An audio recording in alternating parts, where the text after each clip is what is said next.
ನಾನೊಂದು ಮಾತಾಡಿರ್ಬೋದು, ಆ ಮಾತು ಕೂಡ ಹೇಳ್ತಿದ್ದೀನಿ. ಯಾವುದೇ ಕಾರಣಕ್ಕೂ ನನಗೆ ತಾಯಿ ಅಂದ್ರು ಅಂತಂದ್ರೆ ನನ್ನ ತಾಯಿನೂ ಹೆಣ್ಣು, ನನ್ನ ಹೆಂಡತಿನೂ ಹೆಣ್ಣು, ನನ್ನ ಮಗಳು ಕೂಡ ಹೆಣ್ಣು. ನನ್ನ ಮಗಳಿಗೆ ಏನ್ ಗೌರವ ಕೊಡ್ತೀನಿ, ಯಾವುದೇ ಒಂದು ಹೆಣ್ಣಿರ್ಲಿ ಅವ್ರು ನನ್ನ ಅಕ್ಕ ತಂಗಿರ ಸಮಾನ ನೋಡಿದ್ದೀನಿ, ಮುಂದೆನೂ ಕೂಡ ನೋಡ್ತೀನಿ ಅನ್ನೋ ಮಾತನ್ನು ಹೇಳ್ತಿದ್ದೀನಿ. ಅದೇ ಸಂದರ್ಭದಲ್ಲಿ ಅವ್ರಿಗೇನಾದ್ರು ನೋವಾಗಿದ್ರೆ ಕ್ಷಮೆ ಇರ್ಲಿ ಅನ್ನೋ ಮಾತನ್ನು ಕೇಳಿದ್ದೀನಿ. ಈಗಲೂ ಕ್ಷಮೆ ಕೇಳ್ತಿದ್ದೀನಿ. ನನಗೆ ಅದರಲ್ಲಿ ಏನಾಗಿದೆ, ಕೆಲವು ನಾನು ಮಾತಾಡಿದ್ದು ಮಾತುಗಳನ್ನ ಕೂಡ ಕೆಲವು ತಿರ್ಚಿ ವಿಡಿಯೋನ ಕಟ್ ಮಾಡಿ ಕೂಡ ಹಾಕಿದ್ದಾರೆ. ಆದ್ರೂ ಕೂಡ ಏನೇ ಇರಲಿ ಒಂದು ಹೆಣ್ಣು ನೋವಾಗಬಾರ್ದು ಅನ್ನೋ ಮಾತನ್ನ ನಾನು ಅವತ್ತು ಕೇಳಿದ್ದೀನಿ. ಆದ್ರೂ ಕೂಡ ನಮ್ಮ ಕಾರ್ಯಕರ್ತರುಗಳು, ನಮ್ಮ ಮುಖಂಡರುಗಳು ಪಾಪ ಎಲ್ಲ ಅವರ ನೋವಿನಿಂದ ಹೇಳ್ಕೊಳ್ತಿದ್ರೆ ನನಗೆ ಉಸಿರು ಹೋದಂಗೆ ಆಗ್ತಾ ಇದೆ. ಆದ್ರೂ ಕೂಡ ನನ್ನಿಂದ ನಿಮ್ಗೆಲ್ಲ ಏನಾದ್ರು ನೋವಾಗಿದ್ರೆ ಮೊದಲನೇದಾಗಿ ನಮ್ಮೆಲ್ಲ ಕಾರ್ಯಕರ್ತರು ಮುಖಂಡರುಗಳಿಗೆ ನನಗೆ ಕ್ಷಮೆ ಕೇಳೋದಕ್ಕೆ ಇಷ್ಟಪಡ್ತೀನಿ. ಏನೇ ಆಗ್ಲಿ ನಮ್ಮ ಉಸಿರು ತನಕ ನಾನು ಮಾತು ಕೊಟ್ಟಿದ್ದೀನಿ. ಶಿಡ್ಲಘಟ್ಟ ವಿಧಾನಸಭಾ ಕ್ಷೇತ್ರದಲ್ಲಿ ನ್ಯಾಯಕ್ಕೋಸ್ಕರ, ಸತ್ಯಕ್ಕೋಸ್ಕರ ಹೋರಾಟ ಮಾಡಕ್ಕೆ ನಮ್ಮ ಪಕ್ಷದ ಕಾರ್ಯಕರ್ತರು ಮುಖಂಡರು ಒಟ್ಟಿಗೆ ಯಾವುದೇ ಎಂತ ತೊಂದರೆಗಳು ಬರಲಿ, ಈ ತರದ 100 ಬಂದರೂ ಕೂಡ ಎದುರಿಸಿ ನಿಮ್ಮೆಲ್ಲರ ಆಶೀರ್ವಾದ ಇದೆ. ಮುಂದಿನ ದಿನಗಳಲ್ಲಿ ಏನು ನಿಮ್ಗಳು ಎಲ್ಲ ಭರವಸೆ ಇಟ್ಕೊಂಡಿದ್ದೀರಿ, ಆ ಭರವಸೆನ ಉಳಿಸ್ಕೊಳ್ಳುವಂತ ಕೆಲಸ ಮಾಡ್ತೀನಿ ಅನ್ನೋ ಮಾತನ್ನ ಹೇಳ್ತಿದ್ದೀನಿ. ಈಗ ಮುಂದೆ ಬರುವಂತ ಚುನಾವಣೆಗಳಿರ್ಬೋದು, ಏನು ನೀವೆಲ್ಲರೂ ಕೂಡ ನಂಬಿಕೆ ಇಟ್ಟಿದ್ದೀರಿ, ಆ ನಂಬಿಕೆನ ಉಳಿಸ್ಕೊಳ್ಳುವಂತ ಕೆಲಸ ಮಾಡ್ತೀರಿ. ಕಾಂಗ್ರೆಸ್ ಪಕ್ಷ ಯಾವತ್ತು, ಇವತ್ತೆಲ್ಲ ಯಾವತ್ತು 1000 ಸರಿ ಹೇಳ್ತೀನಿ, ಕಾಂಗ್ರೆಸ್ ಪಕ್ಷ ನನ್ನ ತಾಯಿ ಇದ್ದಂತೆ. ಆ ಪಕ್ಷನ ಮುನ್ನಡೆಸ್ಕೊಂಡು ಹೋಗೋದಿಕ್ಕೆ ಏನೆಲ್ಲ ನಾನು ಮಾಡ್ಬೇಕು ಆ ಕೆಲಸ ಮಾಡ್ತಿದ್ದೀನಿ.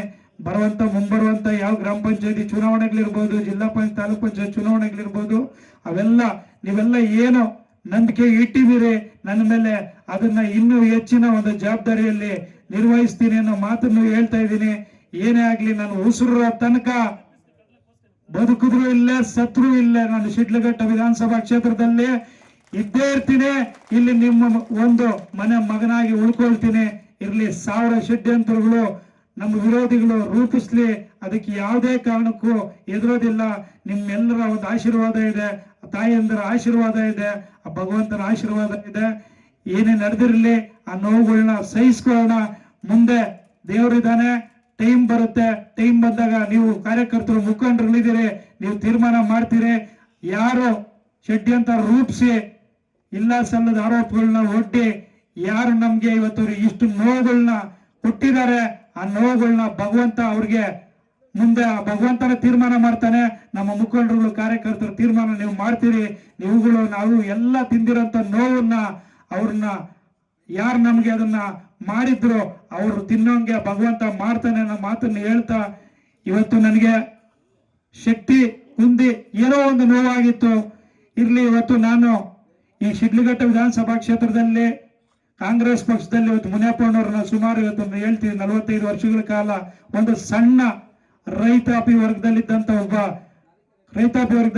ಒಂದು ಸಣ್ಣ ರೈತರ ಕುಟುಂಬದಲ್ಲಿದ್ದಂತ ಮಗನ್ನ ಇವತ್ತು ಇಡೀ ರಾಜ್ಯದಲ್ಲಿ ನೋಡಂಗ್ ಮಾಡಿ ಇವತ್ತು ಅವ್ರನ್ನ ಒಂದು ಒಳ್ಳೆ ಮಟ್ಟಕ್ಕೆ, ಒಳ್ಳೆ ಆರ್ಥಿಕವಾಗಿ ಸದೃಢವಾಗಿ ಇವತ್ತು ನೀವು ಮಾಡಿದ್ದೀರಿ.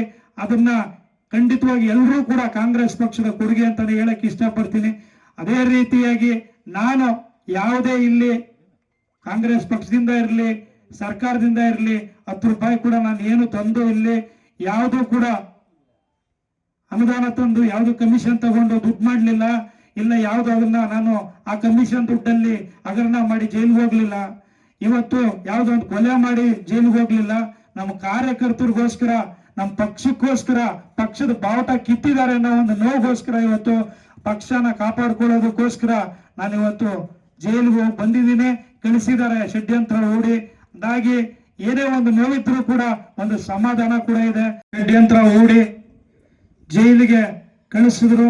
ಜೈಲಿಗೆ ಕಳಿಸಂತ ಸಂದರ್ಭದಲ್ಲಿ ಇನ್ನೇನು ಮುಗೀತು, ರಾಜೀವ್ ಗೌಡ್ರ ಜೊತೆಲಿ ಯಾರು ಬೈಕೆ ಈಚೆ ಬರಲ್ಲ ಇನ್ನ ಅನ್ನೋ ತರ ತಿಳ್ಕೊಂಡಿದ್ರು. ರಾಜೀವ್ ಗೌಡ್ರ ಜೊತೆಲಿ ಯಾರು ಕೂಡ ಮನಸ್ಪೂರ್ವಕವಾಗಿ ಇಲ್ವೇನೋ ಅನ್ನೋ ತರ ತಿಳ್ಕೊಂಡಿದ್ರು.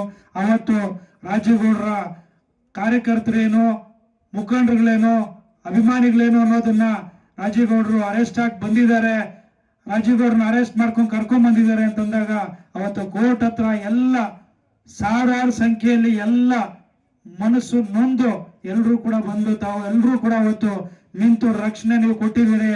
ನಮ್ಮ ಉಸಿರಿರೋ ತನಕ ಹೇಳ್ತಿದ್ದೀನಿ, ನೀವು ಮಾಡಿರುವಂತ ಒಂದು ಅವತ್ತು ಏನಿದೆ ತ್ಯಾಗ, ಅವತ್ತು ಏನ್ ನೀವು ನನ್ನ ಸಪೋರ್ಟ್ ಆಗಿ ನಿಂತಿದ್ದೀರಿ, ನಾನು ನನ್ನ ಮಕ್ಕಳ ಕಾಲಕ್ಕೂ ಕೂಡ ಆ ಒಂದು ಇದನ್ನ ತಮ್ಮಲ್ಲಿ ಎಲ್ರಿಗೂ ಹೇಳ್ತಿದ್ದೀನಿ, ಆ ಒಂದು ಕೃತಜ್ಞತೆನ ಉಳಿಸ್ಕೊಳ್ತೀನಿ ಅನ್ನೋ ಮಾತನ್ನ ಹೇಳ್ತಿದ್ದೀನಿ. ಇವತ್ತು ತಾವೆಲ್ಲ ಇದ್ದೀರಿ ಅನ್ನೋ ಧೈರ್ಯ ನನಗೂ ಕೂಡ ನೋವಾಯ್ತು. ಆಗ್ಲೇ ಹೇಳ್ತಿದ್ರು ನಮ್ಮ ಮಕ್ಕಳು, ಚಿಕ್ಕ ಮಕ್ಕಳು, ಅವರು ಹೇಳ್ತಿದ್ರು. ಆಗ್ಲೇ ವೆಂಕಟೇಶ್ ಅಣ್ಣ ಹೇಳ್ತಾ ಇದ್ರು ವಿಚಾರಣ, ಇಲ್ಲಿ ಬೇಲ್ ಆಗ್ಲಿಲ್ಲ, ಷಡ್ಯಂತ್ರ ಹೂಡಿ ಏನೋ ಇಲ್ಲದೆ ಇರುವಂತದನ್ನ ಅದು ನಾನ್ ಬೇಲೆಬಲ್ ಅಫೆನ್ಸ್ ಆದ್ರೂ ನಾನ್ ಬೇಲೆಬಲ್ ಅಫೆನ್ಸ್ ಅಂತ ಮಾಡಿದ್ರು, ಬೇಲೆಬಲ್ ಅಫೆನ್ಸ್ ಆದ್ರೂ ಕೂಡ ಅದನ್ನ ಬೇಲ್ ಆಗಿಲ್ಲ ಅಂತಂದಾಗ ನಮ್ಮ ಮಕ್ಕಳು ಎಷ್ಟು ನೋವು ತಿಂದ್ರು ಅನ್ನೋದನ್ನ ಅವ್ರು ಹೇಳ್ಕೊಂಡು ಪಾಪ ಕೇಳ್ತಿದ್ರು.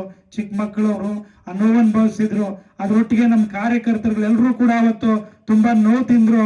ಅದ್ರ ಒಟ್ಟಾಗಿ ಇವತ್ತು ನಮ್ಮ ತಾಲೂಕಿನಾದ್ಯಂತ ಎಲ್ಲ ತಾಯಂದರು ಕೂಡ ಕೇಳ್ತಿದ್ರು, ಹೇಳ್ತಿದ್ರು, ಬಂದು ತುಂಬಾ ಸಂತೋಷ ಆಗ್ತಾ ಇತ್ತು. ನಮ್ಮ ಹಳ್ಳಿಗಳ ಕಡೆ ಏನೋ ಒಂದು ತೊಂದರೆ ಆದಾಗ ಒಂದ್ ಮಾತು ಹಳ್ಳಿ ಭಾಷೆನಲ್ಲಿ ಏನೋ ಒಂದು ಮಾತು ಬರುತ್ತೆ, ಅದಕ್ಕೆ ಅಪ್ಪ ಏನ್ ಮಾಡಬಾರ್ದಂತ ಮಾಡ್ದ, ಇಲ್ಲ ನಮ್ಮ ತಾಲೂಕಲ್ಲಿ ಏನಾದ್ರು ಇಲ್ಲಿಂದ ಲೂಟಿ ಮಾಡ್ಕೊಂಡು ಹೋದ್ನ, ಇಲ್ಲ ಏನಾದ್ರು ಕೊಲೆ ಮಾಡದ್ನ, ಇಲ್ಲ ಏನಾದ್ರು ಅಪ್ಪನ್ನ ನಾವ್ ಇಲ್ಲಿಂದ ಏನೋ ಓಡಿಸ್ ಕಳ್ಸಿದ್ವಾ, ಏನೂ ಇಲ್ಲ ಅಂತದನ್ನ ಇಲ್ಲ ಸಲ್ಲದನ್ನ ಹೇಳಿ ಹೇಳಿ ಹೇಳಿ ಹೇಳಿ ಅಪ್ಪನ್ನ ಪಾಪ ಅವ್ರ ಕುಟುಂಬನ ಎಲ್ಲ ನಮ್ಮ ಕಾರ್ಯಕರ್ತರ ಮಾನ ಮರ್ಯಾದೆ ಕಳೆದು ಬಿಟ್ರಲ್ಲ ಷಡ್ಯಂತ್ರ ಹೂಡಿ ಅಂತ ಹೇಳ್ಬಿಟ್ಟು ತುಂಬಾ ನೋವು ತಿಂದ್ರು. ತಮ್ಗೆಲ್ರಿಗೂ ನೋವಾಗಿದೆ. ಆ ನೋವು ಬರ್ಸಂತ ಶಕ್ತಿ ಆ ಭಗವಂತ ಕೊಡ್ಲಿ. ನನಗ್ ನೋವಾಗಿರೋದು ಏನಕ್ಕೆ ಅಂದ್ರೆ ನಮ್ಮ ಕಾರ್ಯಕರ್ತರುಗಳಿಗೆ ಯಾವುದೇ ಒಂದು ತಪ್ಪು ಮಾಡದೆ ಕಾರ್ಯಕರ್ತರುಗಳು ಮುಖಂಡರುಗಳಿಗೆ ಎಲ್ರಿಗೂ ಒಂದು ನೋವಾಯ್ತಲ್ಲ ಅನ್ನೋ ಒಂದು ನೋವು ನನಗೆ ಆಗ್ತಾ ಇದೆ. ಇರ್ಲಿ, ನನಗೆ ಜೈಲಿಗೆ ಕಳಿಸ್ಲಿ, ನಮ್ಮ ಕಾರ್ಯಕರ್ತರಿಗೋಸ್ಕರ, ನನ್ನ ಸತ್ಯಕ್ಕೋಸ್ಕರ ಏನೇ ಆಗ್ಲಿ ನಮ್ಮ ಕಾರ್ಯಕರ್ತರುಗಳು ತೊಂದರೆ ಆಗ್ತಾ ಇದೆ, ನಮ್ಮ ಪಕ್ಷಕ್ಕೆ ತೊಂದರೆ ಆಗ್ತಾ ಇದೆ. ಇವತ್ತು ನಾನು ಮಾತಾಡಿದ ಉದ್ದೇಶ ಏನು ಅಂತಂದ್ರೆ, ಈಗಾಗಲೇ ಎಲ್ಲ ನಮ್ಮ ಮುಖಂಡರುಗಳು ತಿಳಿಸಿದ್ರು. ಈಗ ವಿಮನಪ್ಪನವ್ರನ್ನ ಈ ಪಕ್ಷದಲ್ಲಿ ಸುಮಾರು 9 ಬಾರಿ ಚುನಾವಣೆ ಸ್ಪರ್ಧಿಸೋಕೆ ಅವಕಾಶ ಮಾಡಿಕೊಟ್ರಿ.